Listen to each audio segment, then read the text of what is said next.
Goeiedag, is 'n voorreg om saam met u te kan wees rondom die woord. Ons bid dat die Heilige Gees ons inderdaad sal lei wanneer ons die woord lees en toeëien deel maak van ons lewens. Ons kyk vanmôre na wie is my naaste, maar eintlik, wie se naaste is ek? Beleef jou naaste jou as naaste. Ons gaan lees uit Lukas 10 vers 25 en soos wat ons gaan is 'n paar opmerkings maak en dan op die einde net saamvat en te sê, maar wat is die kerndinge wat ons moet hoor wat die Here sê, moet ons 'n deel maak van ons lewens. Lees Lukas 10 vanaf vers 25. Daar was 'n wetsgeleerde, wat beteken, dit was 'n Jood, 'n kerkleier, 'n geleerde binne daardie samelewing. Daar was 'n wetgeleerde wat aan Jesus 'n strikvraag wou stel. Die woord kan ook beteken om te toets. Met ander woorde, jy is nie noodwendig geleergierige gees, dat ek wil by die Here hoor, en ek wil my lewe verryk, en ek wil groei, en ek my lewe verander. Nee, die woord impliseer eintlik maar, hy wil bietjie akademies met Jesus dan 'n vraag vra, en hy wil eintlik evalueer of daar nie vreemde idees is nie, en selfs probeer uitvang. Ek en jy kan nogal soms so met die skrif omgaan. Krities, akademies, ontledend, bloot as 'n gewoonte. Dis maar iets wat ons doen op Sondag wanneer ons luister na 'n preek.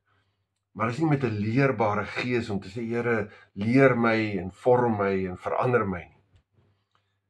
Dis die vraag as ek selfs hierna luister, van nou as ons na die woord luister en na ontleding daarvan luister, is ek hier bloot akademies, teoreties, of is ek met 'n afwagting dat die Here deur sy gees met my sal praat deur die woord, en dat ek dit wil toeëien en deel maak van my lewe, dat dit praktyk word vir my lewe, dat my lewe anders sal wees. En wanneer ek nie oop is dat die Here werklik insny deur sy woord in my lewe verander nie, dan mis ek eintlik dit wat die Here deur die skrif vir my wil gee. Maar dan lees ons verder. Die skrifgeleerde staan toe op en vra, meneer, wat moet ek doen om die ewige lewe te verkry? En Jesus sê vir hom, wat staan daar in die wet van Moses geskrywe? Wat lees jy daar? Dan word die Here gooi die vraag terug na hom toe, hy is die wetgeleerde. En antwoord hy, vers 27, jy moet die Here jou God lief hê met jou hele hart, met jou hele siel, met al jou krag, met jou hele verstand, en jou naaste soos jouself. Nou, ek dink dit is die hoof fokus van hierdie gedeelte nie, maar ons moet tog raak sien dat ook in hierdie waar dit afspeel, die eerste lesers en die eerste konteks, is eintlik nog oud-testamenties. Die verlossing in Christus en met die kruis en die opstanding het nog nie gebeur nie. Maar ons sien dat in hierdie antwoord, waar daar teruggegryp word na Deuteronomium 5, dat daar ook selfs in die Ou Testament, het dit nie maar bloot gegaan oor reëls en wette en 'n klomp dinge doen nie, maar het gegaan oor liefde.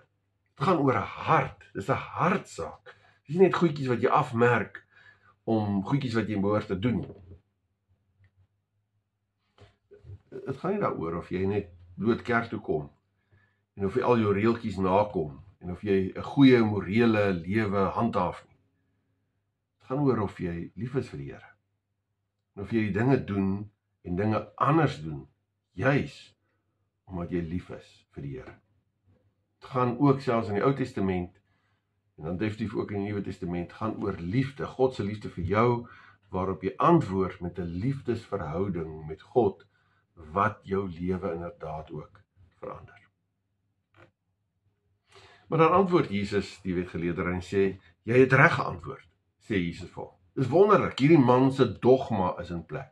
Die teorie is daar niks meer fout nie. Ons kan amper sien hoe hy breë bors staan, van ek het sopas dogmatiek 101, het ek deurgekom.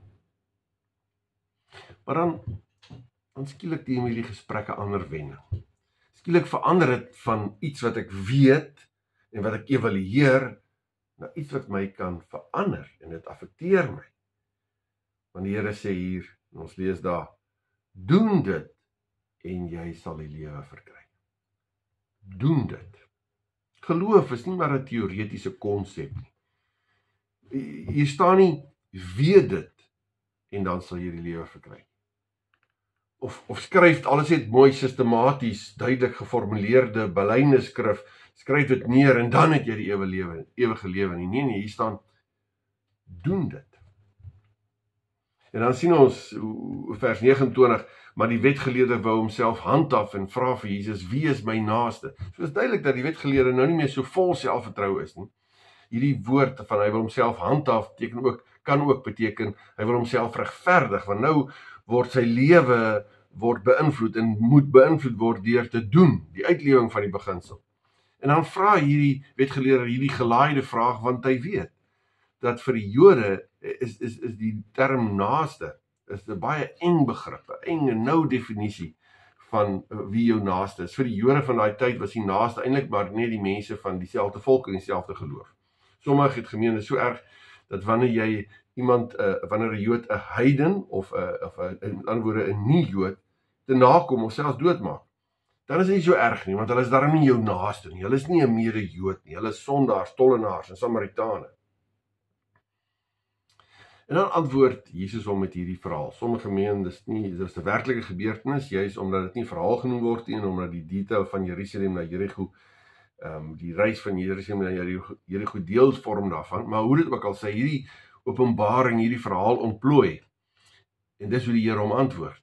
Daar staan vers 30, Jesus gaan toe nader daarop in deur te sê, toe 'n man eenmaal op pad was van Jerusalem af na Jerigo toe. Dis 'n Jood, hier's 'n Jood wat 27 km reis af lê en binne 'n rotsagtige dele waar maklik die rowers maklik kan oorval en inderdaad die rowers het hom aangeval. Hulle het hom kaal uitgetrek en hom geslaan en hy het halfpad dood bly lê. En toe het hulle pad gegee. Kaal uitgetrek beteken juist hulle het alles gevat. Sy alles wat hy gehad het, sy beursie, sy iPad, sy selfoon, hy kon ook nie 911 bel nie. Verder het hulle hom ook verwond en hy kan nie agter hulle aangaan of hulp gaan soek nie. 'n hopelose situasie. Maar dan, in hierdie hopelose situasie, sê vers 31, dit gebeur toe, dat daar 'n priester met daardie pad langs kom, en toe hy hom sien, is eintlik hierdie afwagting, want hier is 'n mede-Jood, sy naaste, selfs volgens sy eie standaard. Nee, dis nie net 'n Jood nie, dis 'n super-duper Jood, dis 'n priester, dis 'n man van die kerk, dis 'n man wat die groot gebod van liefde, waarskynlik ook woordelik sou kon herhaal. En wat meer is, hy sien die man raak. Hy het hom raak gesien, so staan dit daar. Jy kry mens daai flieks waar die ouens iewers op 'n eiland is en dan kom die vliegtuig en die vliegtuig sien hom nie raak nie en dan verdwyn die vliegtuig so. En ag, daai moedeloosheid. Maar hier sien ons dat hierdie Jood, hierdie mede-Jood sien hom raak. En dan lees ons. En dan gaan hy ver langs verby. Hierdie man het die posisie, hy het die kennis, hy het die naamplaatjie op die bors, hy het die teorie, hy is teoreties 'n man van liefde, hy weet wat gedoen moet word. Maar hy gaan ver langs verby. Want sy liefde is brood rasionele kennis, dis nie 'n hartsaak nie. Hy leef net liefde wanneer dit binne sy gemaksone is. Geloof is nie 'n teoretiese saak. Mens dink aan Jakobus 2 wat sê, geloof wat nie tot dade toe oorgaan, is soos 'n liggaam wat nie asemhaal nie, dis dood. Maar wag, ons sien, hier kom nie nog iemand aan, hier is 'n tweede kans, want ja, dis inderdaad ook nog 'n super-duper Jood. In Lukas 10 vers 32 sê ons, net so het daar 'n leviet by die plek gekom, en toe hy hom sien, gaan hy ook ver langs verby. Geloof is 'n kop-hart-hand saak. Dit gaan nie net, ja, jy moet dit hoor, maar dit gaan nie net dat jy weet nie, dit moet in jou hart wees, dit moet uitkom in jou dade. Vir hierdie mense, wat al het hulle alles geken, was dit net 'n kopsaak, hulle het al die regte dinge geken, maar hulle dalk was dit net vir hulle oor die posisie, of die teorie, of oor die program. Maar, skielik wanneer dit sy lewe raak, wanneer hy iets moet doen, dan pas dit nie meer binne sy raamwerke nie. 'n kop Christenskap is 'n halwe Christenskap, wat so min effek het op jou lewe. Wat so min effek het op die hantering van die lewe en die dinge wat met jou gebeur. Wat so min effek het in verskil maak in die omgewing waarin jy is. As ons, meer as dit nog, is nie net halwe Christendom of 'n kragtelose Christendom nie, maar as ons ver langs verbygaan, dan mis ons die geleentheid waar die Here deur ons kon werk en waar ons deel kon wees van God se plan. Gehoorsaamheid is nie maar bloot gehoorsaamheid. Gehoorsaamheid maak jou al hoe meer deel van God se plan. En om deel van God se plan te wees en om deur God gebruik te word, beteken ek beleef meer van wie God is. Ek groei meer. Daar's 'n groter geloofsbelewenis. Daar's 'n vordering ook op my geloofspad.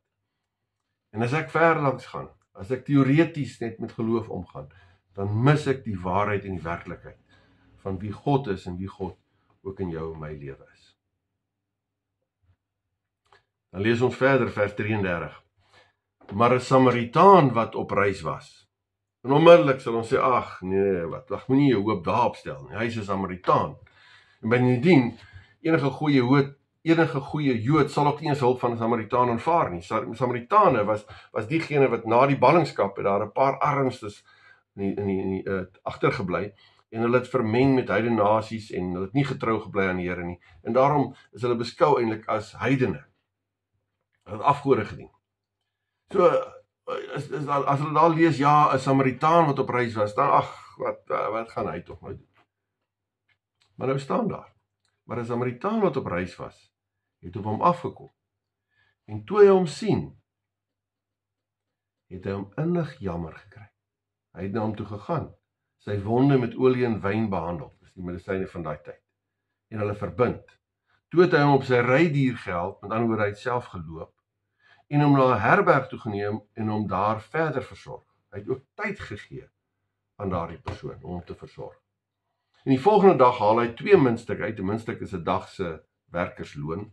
Gee uit en gee dit aan die eienaar van die herberg en sê, sorg vir hom, as jy meer onkoste het met hom, sal ek jou betaal wanneer ek hier langs terugkom. Hy het ook geld gegee. Dit kos hom iets, dit kos hom tyd. Hy doen moeite, hy self stap, hy verbind die persoon, hy help. Hy het innig jammer gekry. 'n Hart van omgee, nie bloot van pligpleging. Hy het gedoen, dit gaan oor hande. Nou mens dink aan vers 28 waar die Here juis die wetsgeleerde geantwoord het en gesê het, doen dit. En hier lees ons van hoe dit gedoen is. Nie maar net oor gepraat of geteoretiseer word, maar doen dit. En dan vra die Here in vers 36. Wie van hierdie 3 is volgens jou die naaste van hom wat onder die rowers verval het? Dan word so half draai die Here die vraag om, van, ja, wie is my naaste? Draai het eintlik om na, wie se naaste is ek? Is ek 'n naaste vir iemand anders? Is ek 'n naaste vir hom wat in nood is? En dis wat die wetsgeleerde dan ook antwoord, die man wat aan hom bedelee bewys het, die een wat genade gegee het, die een wat liefde gedoen het. Wat is ons bron van medelee, ons bron van liefde? Wat daar nou gestaan het, hy het hom innig jammer gekry, en ons moet ons naaste innig jammer kry. Ons moet liefde hê vir hom. Wat is die bron daarvan? Is dit maar bloot menslike simpatie? Nee, natuurlijk nie, dis veel meer, of dit kan dit wees, maar dis veel meer. Ons gee genade, medelee, omgee, omdat ons so oorvloed genade ontvang het. Toe ons verwoes, verwond, stikkend in ons sonde gelê het God ons kom haal. Jesus het vir ons kom sterf. Hy het in ons plek is hy verwond, sodat ons heel kan word. Jesaja 53 sê, oor ons oortredinge is hy deurboor, oor ons sondes is hy verbrysel. Die straf wat vir ons vrede moes bring, was op hom, en deur sy wonde, daar vir ons genesing gekom. Psalm 147 vers 3, hy genees die gebrokenes van hart, en verbind hulle wonde. Jy moet self heel gemaak word, volgemaak word, nuut gemaak word. Nie net bloot van 'n fisiese besering nie, maar van die doodsbesering van die sonde. Ons moet heel word van die seer ook wat oor jou pad kom. En het jy al toegelaat dat die Here jou heel maak. En laat jy voortdurend toe dat die Here jou heel maak as die wêreld, die duiwel en jou eie sonde weer wonde slaan in jou lewe. En daarom is alleentyd met God so wesenlik deel van ons lewens, waar ons opnuut weer sy liefde mag hoor en beleef en omhels, waar hy ons opnuut heel maak, sodat ons vanuit 'n heelheid, vanuit waar ons genees is, ook 'n kapasiteit het, 'n omgee het, 'n genade het, om ook verander te kan gee. En dis wat die Here dan vir hom sê, in vers 37 vir hierdie wetsgeleerde, as hy sê, ja, die een wat in die leie bewys het, is die naaste van die ou wat nou deur die rowers aangeval is. Dan sê die Here Jesus vir hom, gaan maak jy ook so. Wie is my naaste? Nee, eerder, wie se naaste is ek? Vir wie bewys ek genade? My naaste word nie gedefinieer deur ras of taal of kultuur of selfs godsdienst nie. Ons sien ook dat die Here praat selfs met die Samaritaanse vrou, Johannes 4. Of in 1 Tessalonisense 5 vers 15 praat daarvan dat jy die belange moet omsien van medegelowiges en alle mense. Romeine 12 praat van goedgesind teenoor alle mense. So ons teoretiese, ons praat nou altyd wie is my naaste, maar dit gaan oor jou naaste. Teoreties, jou potensiële naaste is almal vir wie ek iets kan doen. Almal vir wie ek iets van God se liefde, God se genade, God se heelmaking mee kan bedien. Dis my potensiële teoretiese naaste, maar my werklike naaste is almal vir wie ek dit regtig doen. Mense wat oor my pad kom, wat ek net God se liefde laat oorloop na hulle. Ek is hulle naaste. En daarom die vraag, beleef jou naaste, jou as naaste. Kom ek naby genoeg aan hulle, om hulle wonde te versorg, tyd en geld te gee, 'n verskil te maak in my lewe. Ek is iemand se naaste as ek iets van God se liefde, as hulle iets van God se liefde deur my beleef. As so belangrike woorde in Jesaja 58, is wat die Here sê, is die vas wat ek wil hê, nie dit nie, om die wat onregverdig gevange gehou word te bevry, om die juk wat op mense druk af te haal, om verdruktes vry te maak, en om elke juk te breek. Is dit nie dat jy vir die wat honger is van jou brood gee nie, en dat jy aan die armes en die dakloses 'n blyplek gee nie, dat wanneer jy iemand sonder klere sien, jy vir hom klere gee nie, en dat jy jou medemens nie aan sy lot oorlaat. Dan sal die lig vir jou deurbreek soos die rooi dag. Jy sal gou herstel. Hy wat jou red sal voor jou uitgaan. Die mag van die Here sal agter jou aankom. Jy vind soveel vervulling. Jy vind geestelike groei. Jy vind dat jy leef volgens wie jy is, wanneer jy God se liefde ook laat oorloop na elkeen wat oor jou pad kom, jou naaste. Is ons vir mense 'n naaste? Beleef my naaste my as naaste. Ja, vir mense wat die grootste nood het. Ja, die grootste nood is sekerlik nie net fisiese dinge nie, maar sonneverlorenheid. Gee en verkondig en vertel en wys ek vir hulle die goeie nuus van Jesus Christus. Of loop ons ver verby? Ek wil nie betrokke raak nie. Net nou beland ek in 'n moeilike gesprek of 'n situasie. Net nou is dit buite my gemaaksone. Dit is so maklik kan mense by mekaar wees, selfs in dieselfde gemeente wees, selfs in dieselfde familie partykeer, maar teoreties vir mekaar, maar net teoreties vir mekaar naaste bly, en nie iets vir mekaar doen nie. Nie mekaar waarlik mee connect, en dra, en inloop in mekaars lewe, met God se liefde, met God se genade nie. Ja, as ons nie waarlik connect met mense nie, as ons nie betrokke is by mekaar, dan leef ons nie God se liefde teenoor hulle nie. En dan is ons nie hulle naaste nie. Alhoewel ons voor God dit is, leef ons nie daarin nie. Partykeer moet ons dalk met minder mense betrokke wees, maar dieper en meer betekenisvol met mense betrokke wees.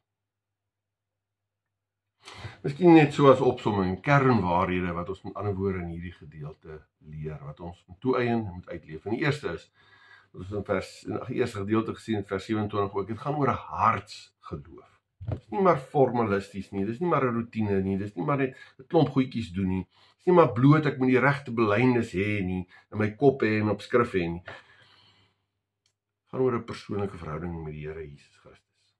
omdat hy vir jou so lief het, vir jou gesterf het. Daarom leef ek in 'n verhouding met hom en het ek hom lief. Het gaan oor 'n hartsverhouding. Het gaan oor om die Here lief te hê.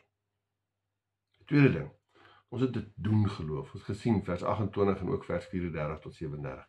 Dit gaan nie net oor iets wat jy weet nie, maar in jou hart wees moet oorgaan in dade. Theorie kan in plek wees, maar ek mis ware geloof en ek mis die belewenis dat die Here deur en in my werk as ek nie doen nie. 'n Liggaam wat nie asemhaal nie is dood, soos geloof wat nie tot dade oorgaan. Johannes 13 vers 17 sê ook, julle weet dit nou. Julle weet dit nou. Gelukkig is julle as julle dit ook doen. Geseënd is julle as julle dit ook doen. Ons het 'n doen geloof. Hartsgeloof, 'n doen geloof. En dan het ons gesien in hierdie gedeelte naaste.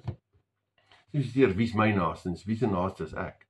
Naaste word nie gedefinieer deur ras, taal, kultuur of self godsdienst nie. Teoretiese naaste is almal vir wie ek iets kan doen. Iets van God se liefde en genade en heelmaking mee kan bedien. Werklike naaste is almal vir wie ek dit regtig inderdaad doen. Ons het dan gesien, ons het 'n omgee en 'n oorloop geloof. Om innig jammer te kry, medelee bewys. Dis vers 33, vers 37. Dit is so 'n wesenlik deel van Christelike geloof. Om vanuit die liefde wat aan ons bewys is, liefde te bewys. Ons gaan nie ons self verloor wanneer ons betrokke raak of doen of uitgee aan ander nie. Dan is ons besig om ons ware natuur as Christene ons ware natuur as Christene uit te leef. Nou natuurlik moet jy self heel bly en jy moet vol bly, maar juist sodat jy meer kan gee. Ek ontvang al hoe meer van die Here, sodat ek meer kan oorloop na ander. Jy leef jou ware identiteit wanneer jy gee en dien en help en heel maak en vertel. Ons mis baie keer die rykdom van ware Christendom, omdat ons dit so half toehou en net kyk wat dit vir my inhou. Christendom is nie selfgesentreerd. En dan laastens, miskien 'n bietjie indirek, is laat toe dat jy bedien word. Die man wat langs die pad in nood was, sy nood was waarskynlik so groot, hy het nie anders te kan, hy kon nie anders as om hulp te aanvaar. Maar ja, dit is so, 'n Jood sou ook nie normaalweg hulp van 'n Samaritaan aanvaar nie. Maar aanvaar jy hulp van ander? Laat jy toe dat iemand jou naaste kan wees. Laat jy toe dat 'n ander nie net jou kan help en begelei, maar dat die ander laat jy toe dat die ander persoon net jou kan help en jou begelei nie, maar ook dat jy die geleentheid gee dat daardie persoon kan groei, omdat daardie persoon deur jou te help inderdaad meer en meer leef in God se plan en meer God se liefde gee aan iemand, want daardeur groei daardie persoon self. Laat jy toe dat mense naby genoeg aan jou kom, sodat hulle jou kan help, maar ook sodat hulle daardeur kan groei. Sluit af. Die Here gee ons 'n naaste, sodat ons geloof, ook deur ons betrokkenheid by hulle omgee aan hulle, diens aan ons naaste, sodat ons dit kan uitleef en beleef. Dat die Here bedoel dat ons self genade en liefde moet omhels, want is die bron waarvan ons oorloop na ander. Die Here gee ons 'n naaste wat ons ook kan bedien. En ons gee ons 'n naaste wat ook ons kan bedien. En ons moet hulle toelaat om naby genoeg ook aan ons te kom. Mag ons mense se naaste wees met die liefde, die genade wat ons van God ontvang. Amen. Kom ons bid saam. Onse Vader, U ken die nood van elkeen wat hierna luister. Dalk die grootste sonde, verlorenheid, die nood daarin. Ons bid, Here, dat U ook daardie persoon sal oortuig en sal oorweldig van U liefde en van U genade.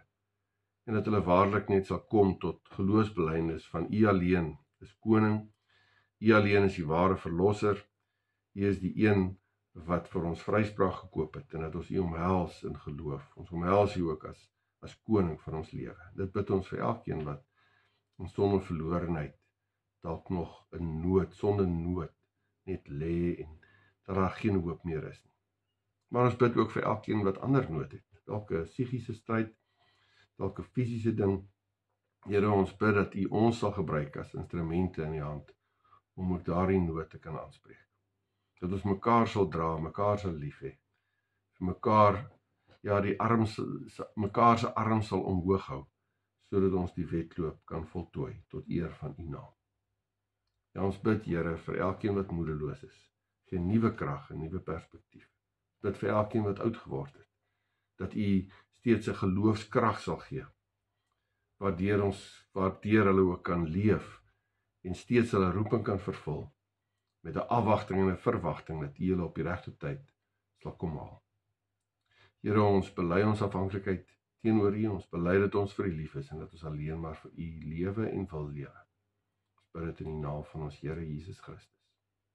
Amen.